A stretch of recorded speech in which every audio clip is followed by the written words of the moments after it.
Kris Tyson, also known as Kris. Also, and as of 2 hours ago, known as Dr. Kris Respect, recently got herself into some hot water. And by hot water, I mean, ladies and gentlemen, we are talking about yet another pedophile. Woohoo. Now, don't get me wrong, I'm not at all celebrating the fact that I'm talking about another pedophile. I just find it comedically strange how many times we've had a popular creator outed as a pedophile so far this year. It feels like every other month there's somebody new. Like, I haven't even had my channel around for 2 months yet, and most of my videos have at least referenced predators in one way or another. Most notably the Dr. Disrespect situation, which I'm not going to get into again. That's old news, and another week, another pedophile. So ladies and gentlemen, let's get right into it.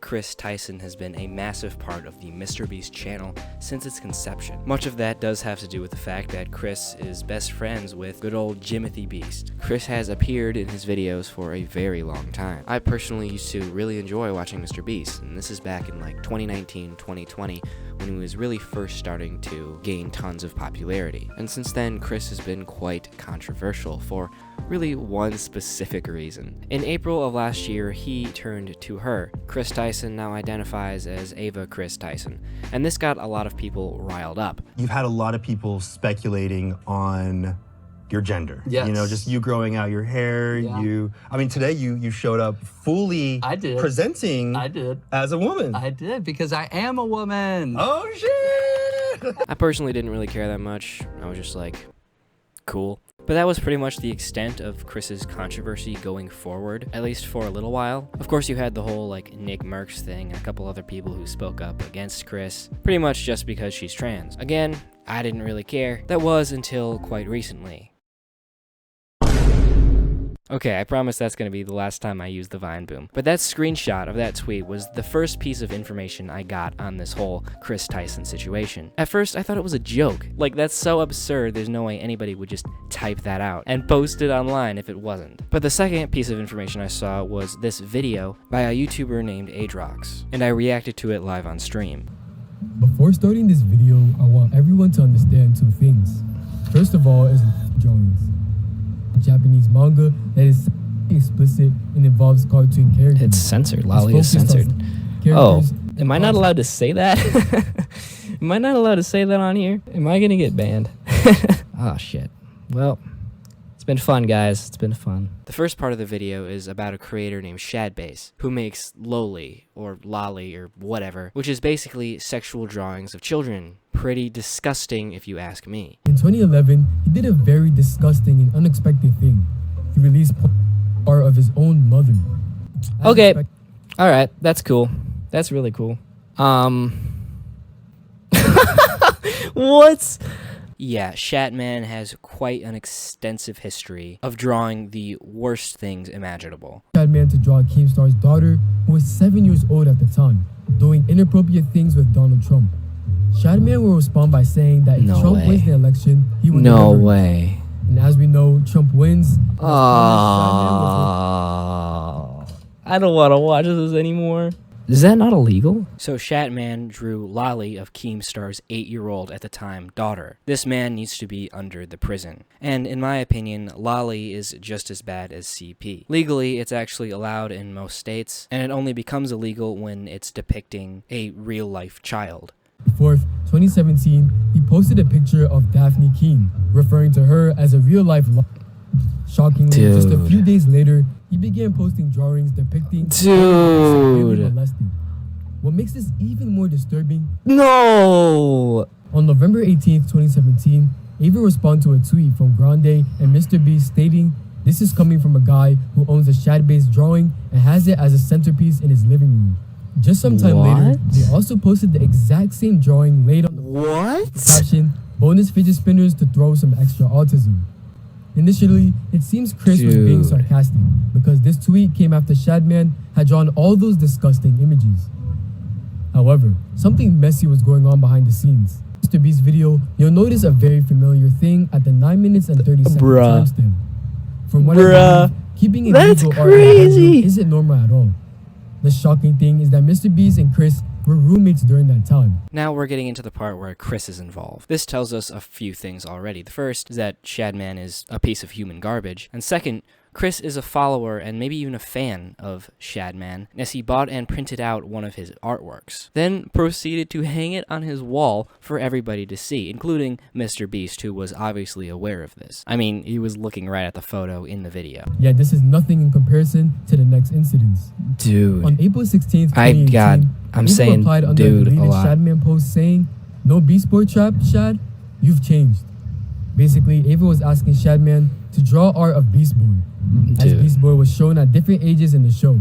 We can't say Dude. anything for certain, but that Dude. doesn't mean the tweet wasn't That's crazy. Please excuse my Sniper Wolf level reactions. I was just incredibly surprised to see Kris tied into all of this and actually ask for those types of pictures himself. No, And we that- definitely can't say the same about the on No. January 17th, 2018. But what's even crazier It's is probably Ava's weird. next tweet.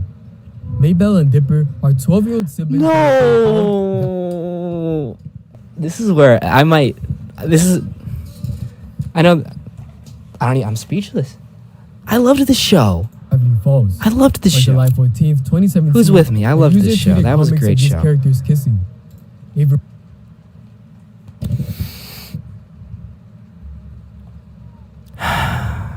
replied, "They're twins, so at this point, it's just right?" Dude, no, Kris. On January 25th, 2019, Shatman posted a picture of a character called Raftalia from The Rising of the Shield Hero. There are two versions of her in the show. In one, she's 17, and in the other, she's 10. Shatman posted the 10-year-old version, stating, "What is this, and why do people keep sending me this?" Ava replied underneath saying, "Please, Shad, please. I believe everyone..." You could kind of hear it in my voice that I was done. This had sealed the deal for me. Kris is a weirdo, constantly replying to Shadbase with requests. It's all very strange to say the least, but nothing compared to what he did next.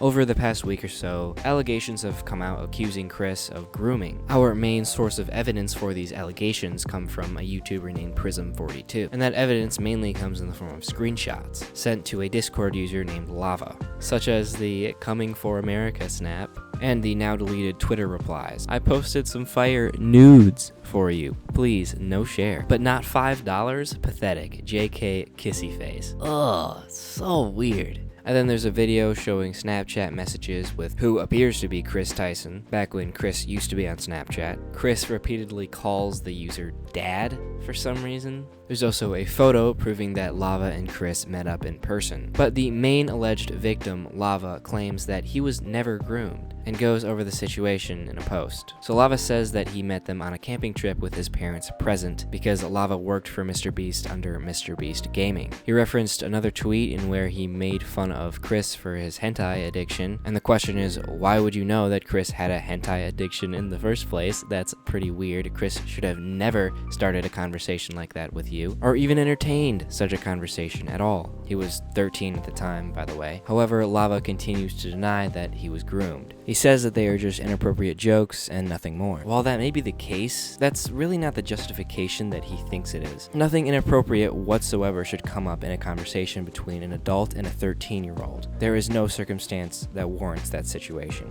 But of course, I'm never going to be the one to tell a person that they are a victim when they do not believe so themselves. I'm just trying to make the point that Lava's attempts to justify Kris's actions just do not hold up. And the situation just got way bigger. Kris even came out with a statement of her own. And Jesus fucking Christ, it's just like every other YouTube apology. It sucks. She does not address the victim directly. She does not say what she specifically did wrong. And she says she's using it as an opportunity to focus on her mental health. This is crazy. It is incredibly intentionally vague. And I feel like I've said those exact words like 3 other times in my videos before. And since we don't know the context of those conversations, we're kind of just left to speculate because you won't tell us. It seems so intentionally vague that it's hard not to assume the worst. Half of it he spends talking about him and how he feels like he's improved. The other half of his response is intentionally intentionally vague. He doesn't actually address the issue at hand or take responsibility for his actions. At this point, I think it's pretty safe to say that if a YouTuber is being accused of something and they come out with an apology like that, they did that shit. MrBeast has also come out with his own statement. He says that he's disgusted by Ava's unacceptable acts and that he's hired independent investigators to uncover all the facts regarding the situation. I think this is a mature response and it's the right response to the situation, but there are a few things to be skeptical about. And not to get too conspiratorial, but there are a lot of people who believe that Jimmy knew that this was going on the whole time and just chose to do nothing about it or made an attempt to cover it up. For example, Jake Franklin or Jake the Viking, who used to work very closely with MrBeast, insinuates that there is more to the story. And I find the theory that this was all covered up to be quite fascinating, and if true, that would make it very similar to the Dr. Disrespect situation, because there's still a lot we don't know about that either, because it's being covered up by both Dr. Disrespect and the executives at Twitch. Allegedly, of course. But I don't know, we'll see what happens. Is there any cover-up? Probably not, but it's always fun to speculate and see where things go, and if that does happen to be the case, then I will definitely make a follow-up. But I hope you guys enjoyed this video. The next one will not be about pedophiles, I promise. But with that said, like, subscribe, all that good stuff, and I'll see you in the next one. Have a wonderful day.